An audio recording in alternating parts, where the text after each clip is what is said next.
ఢిల్లీలో కేటీఆర్ మాట్లాడుతున్నారు, లైవ్ చూద్దాం. ఎన్నికల్లో లబ్ధి కోసం తమిళనాడులో, వెస్ట్ బెంగాల్లో ఏదో ఆ రోజు కావాలని స్పెషల్ సెషన్ పెట్టి పాస్ కాకుండా చేసి వీళ్ళు ట్రై చేసినట్టు ఏదో అయిపోయినట్టు గందరగోళం చేసి వీళ్ళే కన్ఫ్యూజ్ చేసిపోయారు తప్ప ఎప్పుడో పాస్ అయింది. 2023లోనే బిల్లు పాస్ పెడితే కదా బిల్లు ఇంకా పెట్టలేదు కదా. వెంకటేష్ గారు మీకు గుర్తుండాలి ఒకటి, 2014లో Andhra Pradesh reorganisation act bill pass అయింది. అందులో ఏముంది, ప్రతి పార్లమెంట్కి అటు ఆంధ్రాలో ఇటు తెలంగాణలో పార్లమెంట్కి 2 అసెంబ్లీ సీట్లు పెంచుతామన్నారు. 12 ఏళ్ళైంది పెంచారా? పార్లమెంట్లో చేసిన చట్టానికి దిక్కులేదు ఈ రోజుకి 12 ఏళ్ల తర్వాత. అటు ఈ ప్రభుత్వాన్ని ఎవడు నమ్ముతాడు, ఎవడు నమ్ముతాడు? వీళ్ళేమో మేము పెడతాం బిల్లులో చూసుకోండి 50% ఇప్పుడే రాసుకొస్తా అంటాడు. ఎవరు నమ్ముతారు? బిల్లు పాస్ అయిన దానికి ఇంతవరకు దిక్కులేదు. ఇంకొక విచిత్రమైన విషయం ఏంటంటే వాళ్ళకి ఎక్కడ అవసరం అక్కడ చేసుకున్నారు. జమ్మూ అండ్ కాశ్మీర్లో డీలిమిటేషన్ చేసుకుంటారు, మరి ఆంధ్ర తెలంగాణలో ఎందుకు చేయరండి? నేను ఇంకొక మాట కూడా అడుగుతున్నా బ్రదర్, మీరు దయచేసి ఇది ఒకటి జాగ్రత్తగా ఆలోచించండి. అసలు అస్సాంలో కూడా చేశారు. అసలు డీలిమిటేషన్ యొక్క తాత్పర్యం అర్థం ఏంటి, ప్రజలకు అవసరం ఏంటి? డీలిమిటేషన్ ఎందుకు పెట్టారంటే ఇది ఒక 2 నిమిషాలు వినండి దయచేసి. 1947లో స్వాతంత్రం వచ్చిన తర్వాత రాజ్యాంగంలో పొందుపరిచిన నిబంధన ఏంటంటే ప్రతి 10 ఏళ్లకు ఒకసారి జనాభా ఎంత పెరిగింది, పెరిగిన జనాభాకి ప్రపోర్షనేట్గా మనం సీట్లు ఎన్ని పెంచాలి అని ఒక క్లాజ్ పెట్టారు. ఇది రాజ్యాంగంలో ఉంది. దాని ప్రకారం 51లో భారతదేశం మొట్టమొదటి సెన్సస్ జరిగిన తర్వాత ఆ రోజు 440 చిల్లర స్థానాలతో మొట్టమొదటి పార్లమెంట్ ఏర్పడ్డది. మళ్ళీ 10 ఏళ్ల తర్వాత సెన్సస్ జరిగింది 61లో, అప్పుడు ఇంకో 40 సీట్లు పెరిగినాయి, 480 అయినాయి. 71లో మూడోసారి సెన్సస్ జరిగింది, మళ్ళీ ఒక 60 సీట్లు పెరిగినాయి, 543 కాడికి వచ్చినాయి.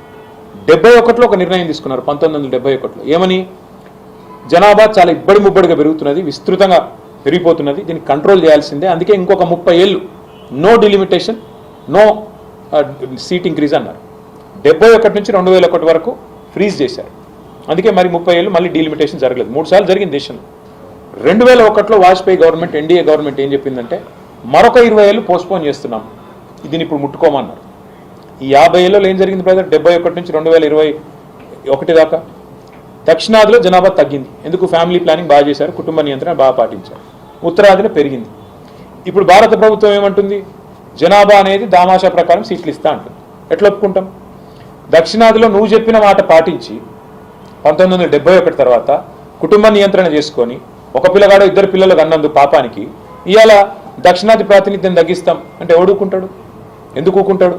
నువ్వు చెప్పింది తిన్నందుకు మాకు శిక్ష ఇస్తావు, నువ్వు చెప్పింది తిననోనికి వానికి ఏమో ప్రైజ్ ఇస్తా అంటే ఎవడుకుంటాడా? అందుకే మేమేమంటున్నాం, ఇవాళ భారతదేశ పార్లమెంట్లో లోక్సభలో మీకు 543 ఉంది నెంబర్. మేమేమంటున్నామంటే డీలిమిటేషన్ యొక్క ఉద్దేశం ఏంటి? డీసెంట్రలైజేషన్, వికేంద్రీకరణ జరగాలి, ప్రజలకు ఇంకా సన్నిహితంగా రిప్రజెంటేటివ్ డెమోక్రసీలో ప్రజలకు సన్నిహితంగా పనిచేయాలి నాయకులు. మీకు అవసరం అనుకుంటే, నిజంగానే ప్రజలకు అవసరం అనుకుంటే ఎమ్మెల్యే సీట్లు పెంచండి.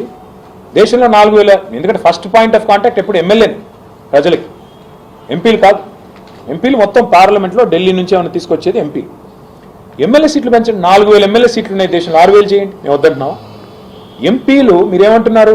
ఎంపీలు పెంచి కేంద్ర ప్రభుత్వం భవిష్యత్తులో కేవలం ఉత్తర భారతదేశంలో ఉండే కొన్ని రాష్ట్రాల్లో ఎవరైతే నెంబర్లు ఎక్కువ వస్తాయో వాళ్ళే మొత్తం కంట్రోల్ చేస్తారు దేశాన్ని అంటే అది దక్షిణ భారతదేశం గొంతు కోయడం కాదా?